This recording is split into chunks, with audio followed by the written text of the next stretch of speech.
नमस्कार students corner या YouTube चॅनलवर सर्वांचं हार्दिक स्वागत। बीएड सीईटीचा निकाल कधी लागणार, कॅप प्रोसेस कधी सुरू होणार याची सर्वांना उत्कंठा आहे आणि याच पार्श्वभूमीवरती मागील 2 दिवसांपासून डीएड प्रवेश प्रक्रिया सुरू झालेली आहे। अनेक कॅन्डिडेट आपल्याला प्रश्न विचारत आहेत की बीएड चांगलं की डीएड चांगलं, तर याच्यामध्ये नक्की फरक काय करायला पाहिजे किंवा काय करायला नको, तर या संदर्भात माहिती व्हिडिओ द्या। तर आजच्या व्हिडिओमध्ये बीएड ओके आहे की डीएड ओके आहे किंवा काय यातलं करावं या संदर्भात आपण प्रॉपर माहिती देणार आहोत। तर बीएड आणि डीएड या दोघांमध्ये फरक काय आहे, भविष्यात या दोघांपैकी काय महत्त्वाचं आहे या संदर्भात माहिती घेणार आहोत। चला तर वेळ न घालवता आजच्या नव्या व्हिडिओला सुरुवात करूया। साधारणतः लक्षात घ्या की महाराष्ट्रामध्ये शिक्षक होण्यासाठी बीएड आणि डीएड ह्या दोन्ही गोष्टी महत्त्वाच्या आहेत। दोघांना देखील सेम व्हॅल्यू आहे, फक्त फरक एवढाच की जे डीएड आहे ते देखील 2 वर्षाचंच आहे आणि बीएड अभ्यासक्रम देखील सध्या 2 वर्षाचंच आहे। तर यामध्ये आपण फरक पाहायला गेलो तर संपूर्ण महाराष्ट्रामध्ये शिक्षक होण्यासाठी बीएड आणि डीएड हे दोन्हीही करणं गरजेचं आहे। दोघांची व्हॅल्यू जर दोन्ही दृष्टीने पाहिली तर सेमच आहे। तर सगळ्यात महत्त्वाची बाब आता पहिली गोष्ट लक्षात घेऊया की कालावधी। तर बीएड आणि डीएड हे दोन्हीही 2 वर्षाचेच असणार आहेत, कारण का महाराष्ट्रामध्ये मागील वर्षापासून बीएड 1 वर्षाचा अभ्यासक्रम होणार होता अशी बातमी होती, परंतु अजून जीआर आला नाही आहे। त्यामुळे सध्या तरी बीएड हे 2च वर्षाचं राहणार आहे आणि डीएड देखील हे 2च वर्षासाठी असतं। तर लक्षात घ्या, बीएड हे ग्रॅज्युएशन नंतर करता येतं आणि डीएड हे इयत्ता 12वी नंतर तुम्हाला करता येतं। तर ही महत्त्वाची बाब आहे। तर बीएड अभ्यासक्रमासाठी सगळ्यांना माहिती आहे की एमएसटी सीईटी द्यावी लागते आणि त्याच्यामध्ये जे पर्सेंटाईल पडतात त्याच्यानुसार महाराष्ट्रामध्ये जे विविध कॉलेजेस आहेत त्याच्यामध्ये ॲडमिशन मिळत असतं। पण याच पार्श्वभूमीवरती डीएड प्रवेश प्रक्रिया आहे, याच्यासाठी कोणत्याही प्रकारची सीईटी द्यावी लागत नाही आहे, 1000 रुपये खर्च करावे लागत नाही आहे। केवळ 200 रुपये किंवा 100 रुपये कॅटेगरीसाठी, ओपन कॅटेगरीसाठी 200 रुपये याचा जो फॉर्म आहे तो भरायचा आणि त्याच्यानंतर 12वीच्या गुणांवर आधारित डीएड प्रवेश प्रक्रिया तुम्हाला या 12वीच्या गुणांच्या आधारित तुम्हाला मेरिट लिस्ट लागते आणि त्या अंतर्गत प्रवेश दिला जातो। फक्त हा फरक आहे, बीएडसाठी तुम्हाला सीईटी द्यावी लागते आणि डीएडसाठी सीईटी द्यावी लागत नाही। तर हा झाला प्रवेश प्रक्रियेचा पार्ट आणि सगळ्यात महत्त्वाची बाब म्हणजे फी देखील विद्यार्थ्यांना जमली पाहिजे। तर साधारणतः बीएड अभ्यासक्रम 2 वर्षाचा असतो, तर याची फी प्रत्येक कॉलेजेसनुसार वेगळी असते। साधारणतः 30,000 पासून ते 60,000 लाखापर्यंत प्रत्येक कॉलेजेसच्या स्टेटसनुसार ही फी जात असते। पण डीएड अभ्यासक्रम साधारणतः 17,000 ते 18,000 पर्यंत फी असते, त्याच्यापेक्षा जास्त फी आकारली जात नाही आहे। आणि सगळ्यात महत्त्वाची बाब म्हणजे यामध्ये दोन्ही ठिकाणी तुम्हाला स्कॉलरशिप मिळते। बीएड या ठिकाणी साधारणतः 2 वर्षांचे मिळून 30,000 पर्यंत स्कॉलरशिप मिळते। डीएड या ठिकाणी जर तुम्ही 18,000 भरत असाल तर गव्हर्नमेंटची फी आहे 12,000 रुपयांपर्यंत स्कॉलरशिप तुम्हाला दिली जाते। तर एकंदरीत ह्या दोन्ही इकॉनॉमिकली कंडिशन असेल किंवा जे आर्थिक बाब आहे तर तुम्ही लक्षात घेतली असाल, तर आता त्याची व्हॅल्यू किती आहे ती तुम्हाला समजलं पाहिजे। कारण का महाराष्ट्रामध्ये जर इयत्ता 1ली ते 6वी पर्यंत, आता हा प्रवर्ग बदललेला आहे, इयत्ता 1ली ते 5वी पर्यंत प्राथमिक शिक्षक जर तुम्हाला व्हायचं असेल तर तुम्हाला डीएड करावं लागेल आणि त्याचबरोबर इयत्ता 5वी म्हणजे 6वी पासून ते 10वी पर्यंत किंवा कॉलेजमध्ये तुम्हाला जर काम करायचं असेल तर बीएड उपयोगाचं ठरणार आहे। तर अनेक जणांचा प्रश्न होता की मी बीएड केलं की 1ली ते 5 वर्गासाठी मी शिकवू शकतो का, गव्हर्नमेंट शिक्षक होऊ शकतो का?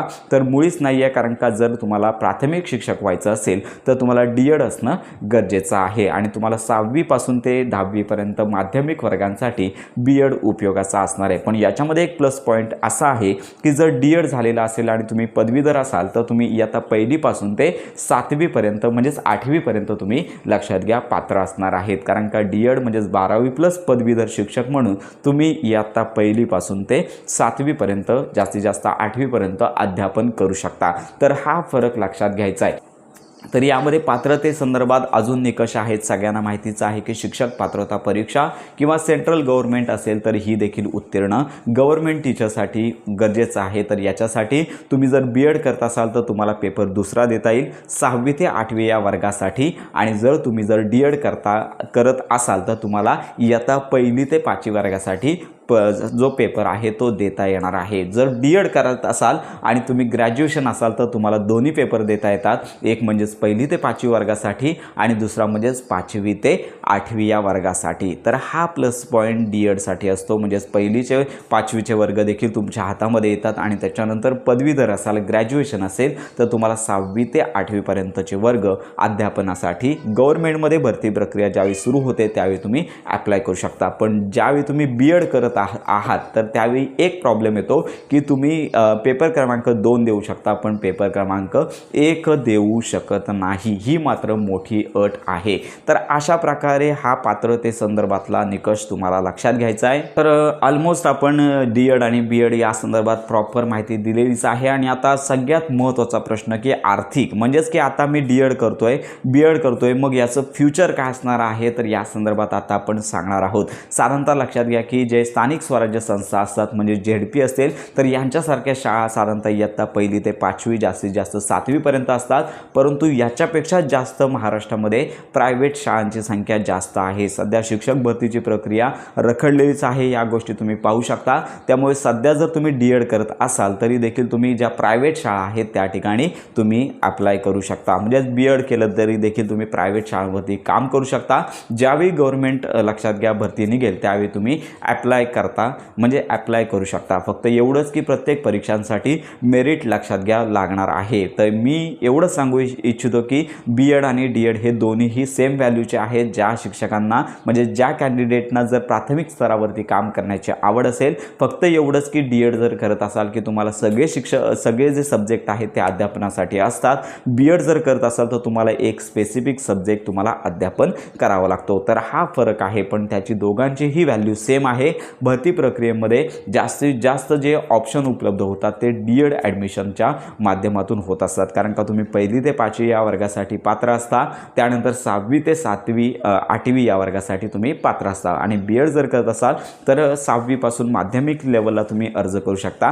फक्त एवढंच की प्राथमिक स्तरावरती अर्ज करता येत नाही। तर ह्या सगळ्या बाबी लक्षात घेऊन ज्या विद्यार्थ्यांना डी.एड करायचं आहे की बी.एड करायचं आहे तर याची तुम्हाला लक्षात घ्या की जो डिसिजन आहे तो तुम्हाला घ्यायचा आहे आणि या संदर्भातला तुम्ही निर्णय घेऊ शकता। तर अशा प्रकारची आपण माहिती घेत आहोत। आपण निश्चित बी.एडच करा किंवा डी.एडच करा असं कोणालाही सांगणार नाही, पण अनेक विद्यार्थ्यांकडून मागणी होते की बी.एड आणि डी.एड यांच्यामध्ये काय फरक आहे तर हे सर आम्हाला सांगा। तर अशा प्रकारे आम्ही माहिती दिलेली आहे। तर अजून या संदर्भात तुम्हाला काय माहिती हवी असेल तर आपल्या व्हिडिओच्या कमेंट बॉक्समध्ये नक्की कळवा, संपूर्ण माहिती आणि मदत तुम्हाला मिळून जाईल। आणि आत्ता जो प्रश्न राहिला की अनेक विद्यार्थी एकच प्रश्न विचारत आहेत की बी.एड एक्सटर्नल डी.एड एक्सटर्नल मिळतं का, तर खरे तर म्हणायला गेलो तर ही दोन्ही प्रवेश प्रक्रिया रेग्युलर असते, पण सध्या ॲडमिशन कमी होत असल्यामुळे काही कॉलेजेस आहेत, मी त्यांची नावं सांगणार नाही आहे, तर त्या ठिकाणी ॲडमिशन रेग्युलर दिलं जातं पण विद्यार्थी एक्सटर्नल पॅटर्नमध्ये म्हणजेच रविवार असेल किंवा इतर आपल्या फावल्या वेळामध्ये कॉलेजमध्ये जाऊन आपला अभ्यासक्रम पूर्ण करत आहेत। तर अशी देखील कंडिशन आहे। तर हे कॉलेजेस तुम्हाला सर्च करावे लागतील आणि तुम्हाला या संदर्भातली माहिती घ्यावी लागणार आहे। तर अशा प्रकारची ही महत्त्वाची माहिती सर्वांपर्यंत नक्की शेअर करा। ॲडमिशन त्यानंतर विद्यार्थ्यांच्या योजना या संदर्भात खात्रीशीर माहितीसाठी आपल्या स्टुडंट्स कॉर्नर या यूट्यूब चॅनलच्या कनेक्टमध्ये राहा।